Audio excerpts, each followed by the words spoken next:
आज के इस नए विश्लेषण में आपका स्वागत है। आज हम बात करने वाले हैं ब्रह्मांड की सबसे विचित्र और सच कहूं तो सबसे रहस्यमयी चीज के बारे में, ब्लैक होल्स।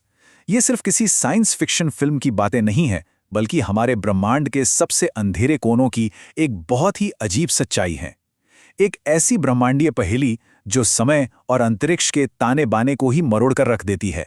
तो चलिए बिना किसी देरी के सीधा इस रहस्य के अंदर गोता लगाते हैं और समझने की कोशिश करते हैं कि आखिर ये चरम खगोलीय संरचनाएं क्या हैं। अब ब्लैक होल के बारे में सबसे पहली और सबसे जरूरी बात क्या है? खैर, ये अंतरिक्ष का एक ऐसा इलाका है जहां गुरुत्वाकर्षण यानी ग्रेविटी इतनी ज्यादा शक्तिशाली होती है कि कुछ भी इसके खिंचाव से बच नहीं सकता। यहां तक कि प्रकाश यानी लाइट भी नहीं। जरा सोचिए, प्रकाश की गति ब्रह्मांड में सबसे तेज है, लगभग 3 लाख किलोमीटर प्रति सेकंड। लेकिन ब्लैक होल का गुरुत्वाकर्षण इतना भयानक होता है कि यह तेज रफ्तार भी उसके सामने कुछ नहीं है।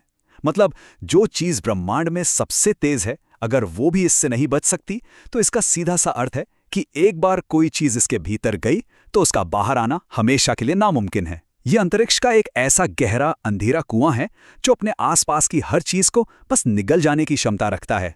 तो अब आपके मन में सवाल आ रहा होगा कि भाई, इतनी शक्तिशाली और भयानक चीज आखिर बनती कैसे है? मतलब अंतरिक्ष में इतनी चरम संरचना रातों रात तो जादू से प्रकट नहीं हो सकती ना। इसके पीछे जरूर ब्रह्मांड की कुछ सबसे हिंसक और शक्तिशाली खगोलीय घटनाएं शामिल होती होंगी। तो आइए देखते हैं कि ये सब शुरू कैसे होता है और कौन सी ब्रह्मांडी ताकतें इसे जन्म देते हैं। तो होता कुछ यूं है कि कहानी शुरू होती है एक विशाल तारे से, और मैं यहाँ हमारे सूरज जैसे छोटे मोटे तारे की बात नहीं कर रहा हूँ, बल्कि ऐसे तारे जो सूरज से भी कई गुना बड़े और भारी हैं। करोड़ों सालों तक ये तारे अपने अंदर चल रहे न्यूक्लियर फ्यूजन के कारण चमकते रहते हैं, लेकिन जब इनका ईंधन खत्म होने लगता है ना, तब शुरू होता है इनके जीवन का सबसे हिंसक अध्याय। अंदर से बाहर की तरफ लगने वाला दबाव खत्म हो जाता है और तारा अपने ही भारी भरकम गुरुत्वाकर्षण के बोझ तले अंदर की ओर बहुत तेजी से सिकुड़ने लगता है। ये ब्रह्मांड की सबसे भयानक घटनाओं में से एक है। एक तरफ तारे का बाहरी हिस्सा एक भयंकर सुपरनोवा विस्फोट के रूप में अंतरिक्ष में फैल जाता है, और दूसरी तरफ उसका जो केंद्रीय हिस्सा है वो सिकुड़कर एक बहुत ही छोटे बेहद घने बिंदु में पूरी तरह से ढह जाता है। सोचिए, एक विशाल तारे का पूरा द्रव्यमान बस एक सुई की नोक से भी छोटी जगह में कैद हो गया। बस इसी अहम पल में जन्म होता है एक ब्लैक होल का। चलिए, अब ये तो समझ आ गया कि ये बनते कैसे हैं। अब जरा ब्लैक होल की संरचना को करीब से देखते हैं। एक तरह से इसकी कॉस्मिक ऑटोप्सी करते हैं और इसकी परतों को बाहर से अंदर की तरफ खोलकर समझते हैं। सबसे पहले बिल्कुल बाहर की तरफ नजर डालते हैं। इसे कहते हैं एक्रीशन डिस्क। ये कोई शांत जगह नहीं है। ये ब्लैक होल के चारों तरफ मौजूद गैस, धूल और टूटे हुए तारों के मलबे का एक बेहद चमकदार घेरा होता है जो पागलों की तरह तेजी से घूम रहा है। और इसकी स्पीड इतनी तेज होती है, लगभग प्रकाश की गति के बराबर, एक भयंकर भंवर की तरह। इस अंधाधुंध स्पीड और कणों के आपस में टकराने की वजह से इतना घर्षण होता है कि इस डिस्क का तापमान लाखों करोड़ों डिग्री तक पहुंच जाता है ना कमाल की विडंबना? ब्रह्मांड की सबसे अंधेरी चीज अक्सर ब्रह्मांड की सबसे चमकदार रोशनी से घिरी होती है, जिसे हम एक्सरे दूरबीनों से आसानी से देख सकते हैं। खैर, इस तपते हुए बवंडर को पार करने के बाद हमारा सामना होता है एक बहुत ही खतरनाक और स्पष्ट सीमा से, इवेंट होराइजन। अब देखिए, ये कोई ईंट पत्थर की दीवार नहीं है जिसे आप छू सकें। अंतरिक्ष में ये बस एक अदृश्य गणितीय सीमा है।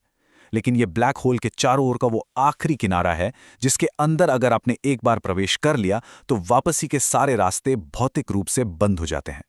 यहां अंतरिक्ष और समय इस कदर मुड़ जाते हैं कि अंदर जाने वाला हर रास्ता सिर्फ और सिर्फ ब्लैक होल के केंद्र की तरफ ही जाता है। बाहर निकलने का कोई मार्ग बचता ही नहीं। इसीलिए इसे पॉइंट ऑफ नो रिटर्न कहा जाता है, मतलब जहां से वापसी की कोई गुंजाइश ही नहीं। इस सीमा की गंभीरता को बस इन चंद शब्दों में महसूस किया जा सकता है। यह ब्रह्मांड की वो लक्ष्मण रेखा है जिसके पार जाने के बाद किसी भी चीज का, चाहे वो कोई ग्रह हो, प्रकाश की किरण हो या यहां तक कि कोई भी जानकारी हो, बाहरी ब्रह्मांड के लिए उसका वजूद ही मिट जाता है। एक बार इस लाइन को पार कर लिया तो उस पार क्या चल रहा है, ये बाहर खड़े किसी भी इंसान या पर्यवेक्षक को कभी पता नहीं चल सकता। ये एक ऐसा दरवाजा है जो सिर्फ अंदर की तरफ खुलता है और उसके बाद केवल अनंत अंधकार है। अब इवेंट होराइजन की उस भयानक सीमा से गिरते गिरते ये यात्रा खत्म होती है ब्लैक होल के बिल्कुल केंद्र पर जाकर, जिसे सिंगुलैरिटी कहा जाता है। और सच बताऊं तो ये कॉन्सेप्ट दिमाग को पूरी तरह से सुन्न कर देता है। जरा कल्पना करके देखिए, उस विशाल तारे का सारा द्रव्यमान, जो हमारे सूरज से भी लाखों गुना अधिक हो सकता है, वो सिकुड़कर एक ऐसे पॉइंट में समा गया है जिसका आयतन यानी वॉल्यूम बिल्कुल जीरो है। शून्य आयतन में अनंत घनत्व।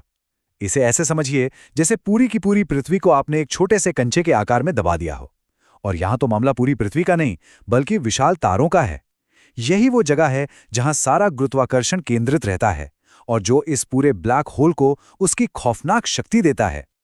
और यहीं पर आकर हमारे इस विश्लेषण की सबसे अजीब और विज्ञान को हिला देने वाली बात सामने आती है। इस सिंगुलैरिटी पर ना भौतिकी के सारे सामान्य नियम बस काम करना बंद कर देते हैं।